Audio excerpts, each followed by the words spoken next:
ada termasuk saya panas sahabat saya MK nama lengkapnya Muhammad Siddiq untuk satu kelas saya di SMA Muhammadiyah 1 Jakarta. Kemudian dia meneruskan di Fakultas Fakultas Filsafat UGM, terus Fakultas Ekonomi. Sengaja tidak diluluskan. Kalau dulu misalnya lulus tidak setenar ini, tidak menjadi senior saya. Karena cerdas, maka beliau ciri orang cerdas itu berani dalam masalah. Nah, lalu tidak mau kalah dengan saya. Dan kalian tadi bilang itu ketua OSIS Ikatan Pelajar Muhammadiyah. Itu mas. Saya itu ada riwayatnya atau tidak saya nggak tahu. Ada dokumennya atau tidak. Tapi yang jelas beliau ini lebih cerdas bacaannya sehingga kemudian menempatkan nama Tuhan di depan namanya. Saya aja belum langsung pakai MH. Wani-wani ini turnya ngatur, ternyata MH itu Muhammad Ainun Nasib. Nasibnya beda, tapi bacaannya jauh lebih bagus. Yang namanya bacaan itu tidak harus sekolah. Sekolah memang bagus, tapi ada orang membaca situasi kemanusiaan, situasi alam, situasi manusia dengan alam dan sebagainya, alam semesta, banjir, tsunami politik, tsunami ya, macam-macam COVID dan semacam. Itu kalau dibaca dengan hati nurani dan dengan sehat, melahirkan orang antara lain seperti Cak Nun yang maka kalau saya pas ada waktu diminta untuk bergabung dengan beliau, yang senang saya ikut tenar gitu. Nah itu yang pertama.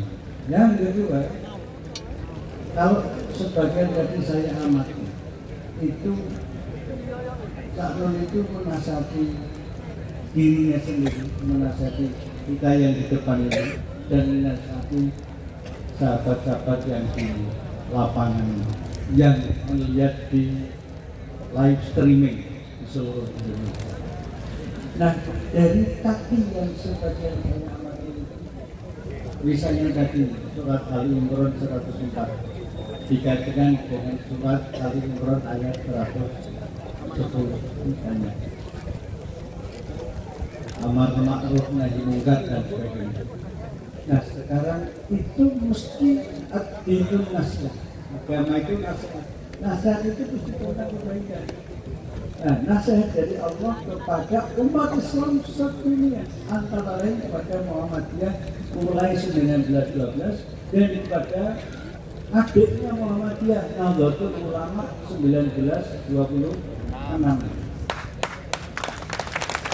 Dua kiai besar pendiri Muhammadiyah NU, Kiai Haji Ahmad Dahlan dan Kiai Haji Hasyim Asy'ari Allah yarham, itu sekolahnya sama di Mekah Al-Mukarramah.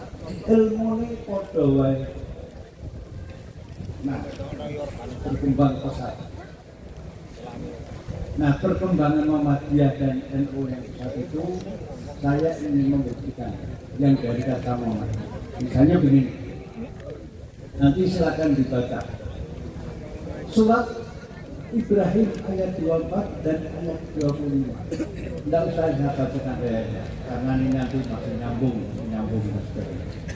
Kalau semuanya kuat kita sampai jam 3 pagi. Siap. Nah, yang kuat tak Nun. Sholat buyar. Jadi di dalam ayat ke-24 dan ayat 25 ini Allah menyebutkan perumpamaan orang-orang yang baik itu ialah dengan perumpamaan kalimat yang baik itu ialah Allah memberikan perumpamaan dengan pohon-pohon yang baik.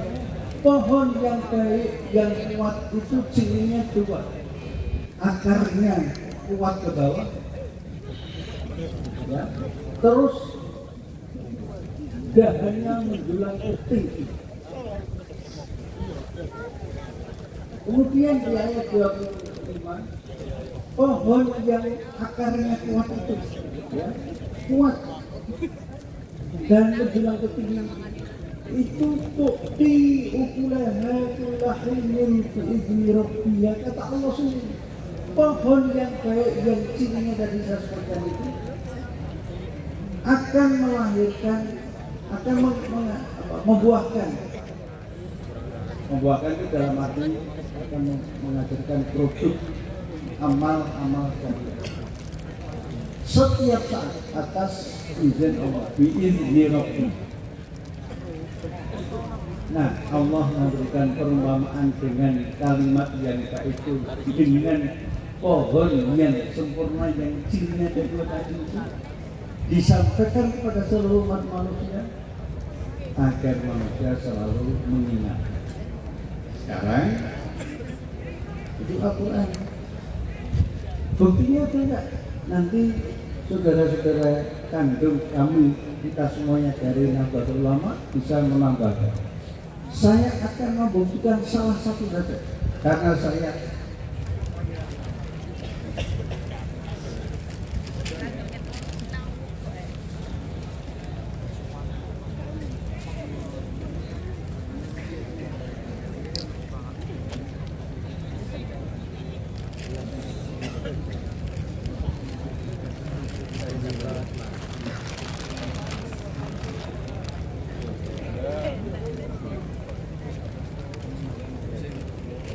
ini penyelenggara acara ini adalah pimpinan cabang Muhammadiyah sepanjang Sidoarjo.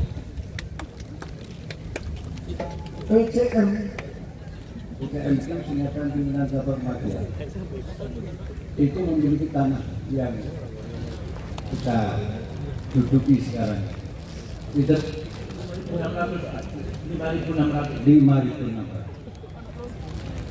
PKO Rumah Sakit Kotijah yang di sebelah itu miliknya cabang, perintisnya cabang.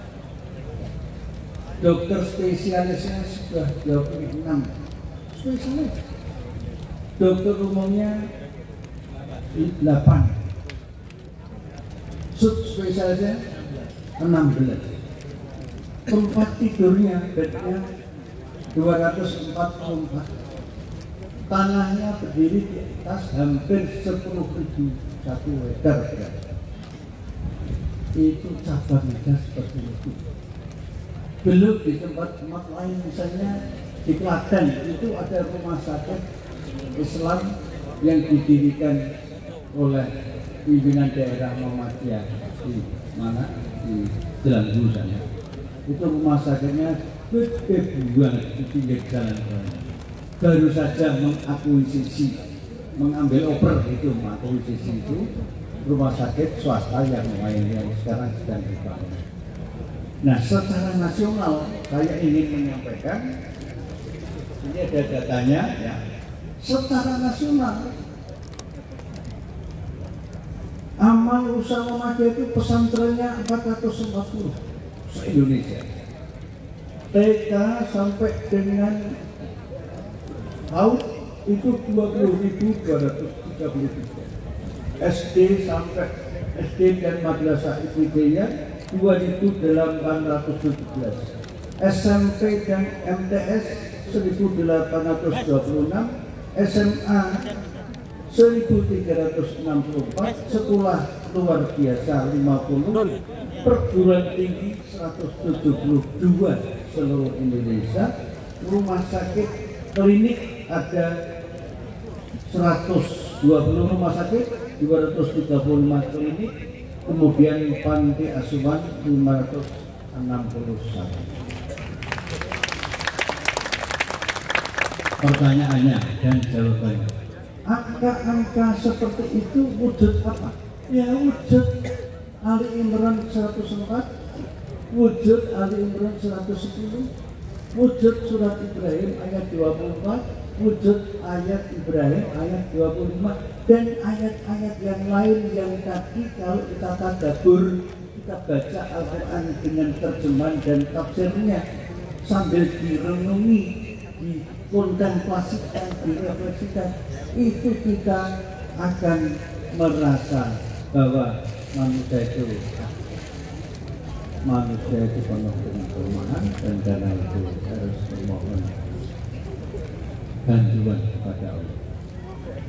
Nah, jadi dulur-dulur semuanya, beberapa ayat tadi kalau saya sampaikan itu bukan pamer, itu syiar, itu public relation, komunikasi bahwa umat Islam itu kalau menjalankan agama, entah itu Nahdlatul Ulama, entah itu Muhammadiyah, entah itu LDII, entah itu Al-Irsyad, Tarsis dan sebagainya, hasilnya jauh lebih dari yang tadi saya sebutkan. Sekarang kalau dibanding dengan pemerintah, perguruan tinggi negeri itu kurang lebih 130, Muhammadiyah itu 172. Perguruan tinggi negeri lewat pajak, Muhammadiyah lewat wakaf, lewat lazisme dan sebagainya. Ya, banyak sekali orang-orang yang aktif di organisasi.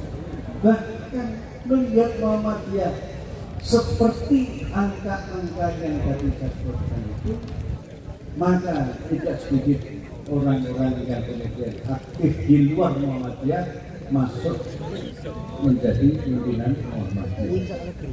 Jadi anggota dulu, ikut pengajian dulu, ya, terus jadi pimpinan ranting, cabang, dan seterusnya. Sampai ada yang menjadi ketua umum pimpinan pusat Muhammadiyah 2 periode, berarti 10 tahun. Siapa itu?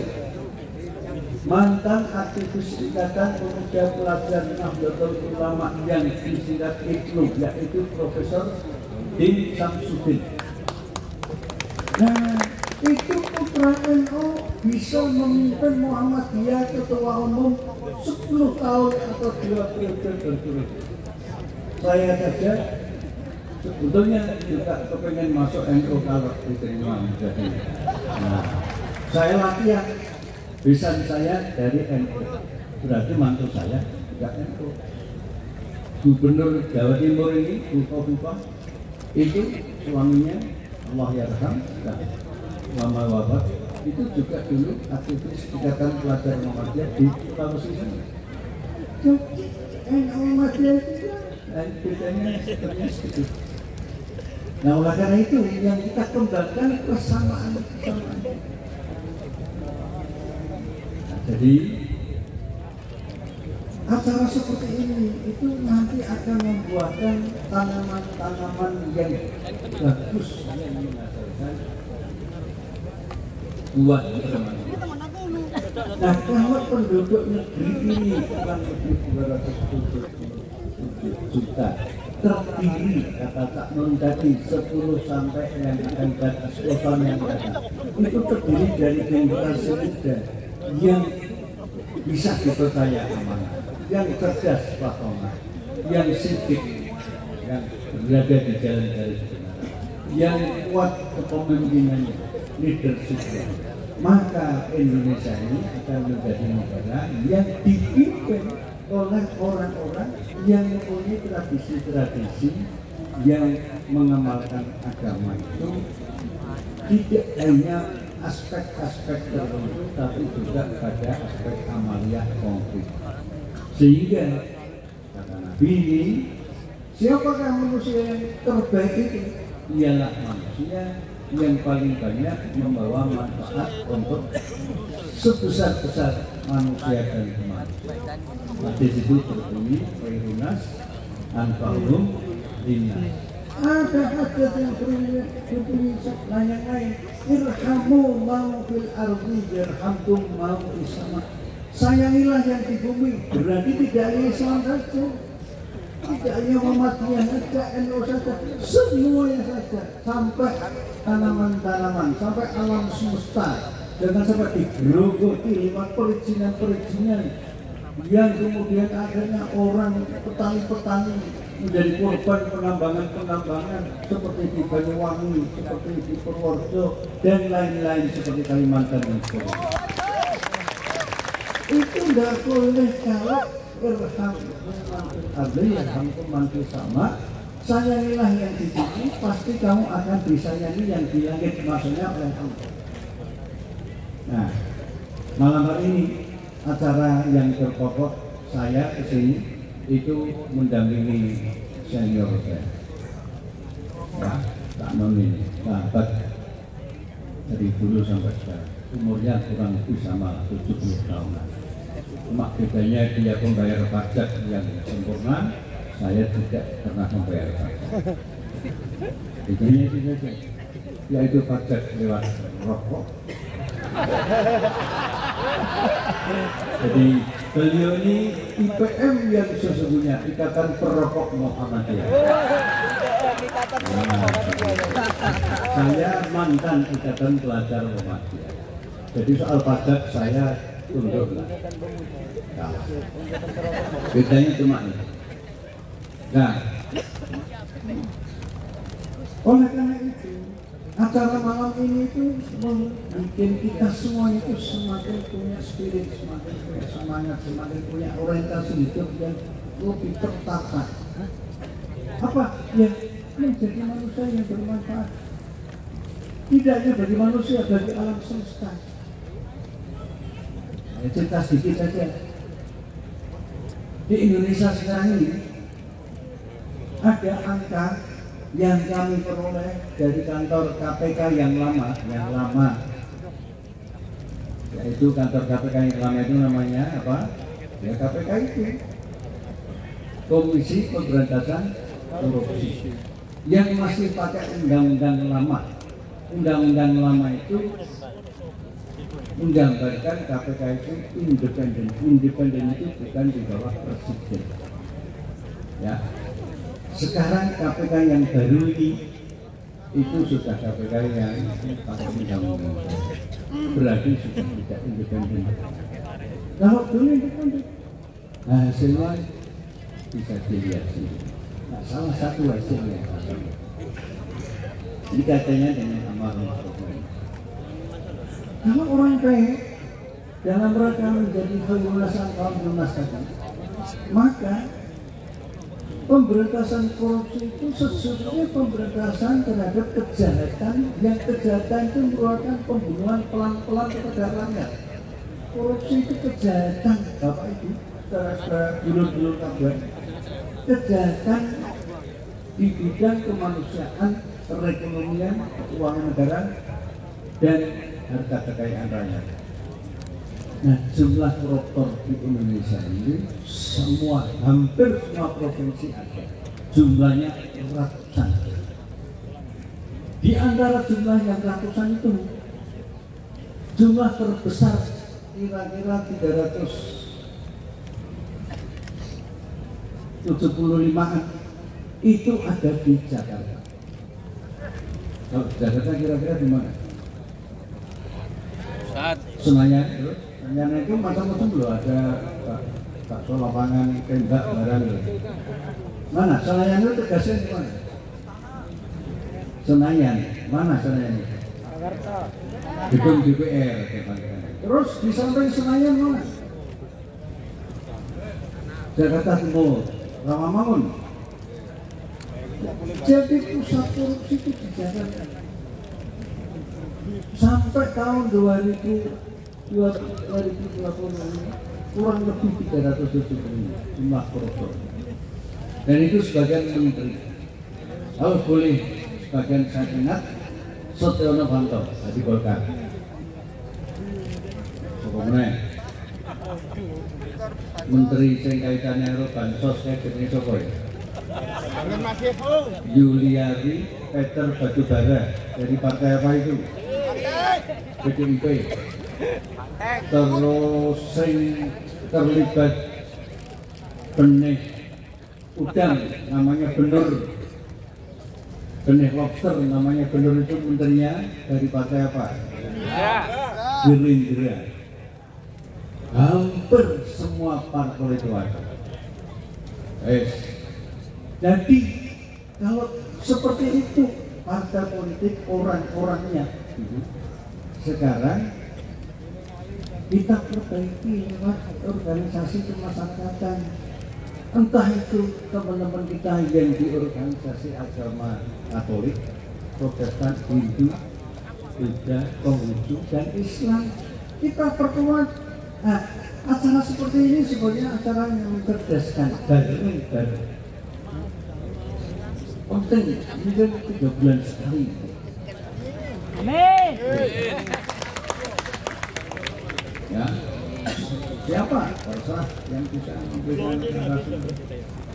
Nah, penutupnya dari apa yang saya sampaikan tadi, maka acara seperti ini itu menggambarkan cabang mengatakan sepanjang saja bisa menghadirkan seperti ini, tentu dengan bantuan semua pihak. Saudara-saudara kita dari Banser tadi bersama Tukam itu kan pandangan indah. Ini sebelah saya ini, sebelah saya Kanon itu sebelah dari aktivis Nahdlatul Ulama Jombang. Tuh, mana? Kompak memadai itu. Belum nanti kalau besannya. Ya. Termasuk Pak Jinun di contoh yang bagus. Nah, sekarang masyarakat ini tadi, dan yang terakhir sekali dalam bahasa semuanya, ibu-ibu terutama bapak-bapak, supaya lebih memperhatikan masa depan regenerasi anak-anak muda. Nanti tolong Bapak Ibu dilihat di rumah surat An-Nisa ayat 9. Yang intinya, hendaklah kamu semua takut apabila meninggalkan generasi yang lemah iman, lemah ekonomi, lemah politik, lemah pendidikan, lemah akhlak dan sebagainya. Maka bertakwalah kepada Allah. Itu perintah An-Nisa ayat 9. Dengan demikian, bagi yang sudah hadir, yang rata-rata sudah rumah tangga muda, anak-anaknya kita doakan mudah-mudahan menjadi anak yang soleh-soleh. Yang belum berjodoh bisa memperoleh jodoh yang utuh yang sempurna. Nek Jawa Timur entek lapor karo channel karena kita boleh ke Jogja, oke, gratis. Nah itu tukar menukar itu, ya. Ini rumah tangga yang sakinah mawaddah warahmah, itu rumah tangga yang dibangun di atas keseimbangan suami istri dalam hal keimanan, amal soleh dan sebagainya, dan cerdas, sehingga yang memimpin negeri ini ke depan adalah orang-orang yang betul-betul cerdas, orang ketok cerdas, wali ane cerdas. Betul-betul orang yang itu agarkan juga betul-betul pemimpin yang datang itu orang yang memenuhi janjinya, walladzina hum amanatihim wa ahdihim ra'un, surat Al-Mu'minun. Jangan sampai pemimpin di Indonesia ini, nasional maupun daerah-daerah, itu terdiri dari orang-orang yang melalui proses-proses dimenangkannya itu lewat pilkada dan pemilu yang pakai besel atau suap. Sebab di dalam hadis jelas ar-rosi wal murtasi, penyuap dan yang disuap itu diancam dengan neraka. Calon-calonnya suap itu. Nah sekarang kalau ada seseorang yang menjadi bupati, wali kota, DPD, DPRD sampai dengan presiden menangnya karena suap, apakah itu juga tidak disebut dengan suap politik? Iya, haram enggak? Haram. Jadi untuk pilkada dan pemilu yang datang, kalau nanti ada calon siapapun juga datang ke rumah, serangan subuh, serangan fajar, serangan macam-macam, memberi duit, itu kalau sudah diyakini itu sebagai suap, dikembalikan dengan cara yang baik, karena barang haram.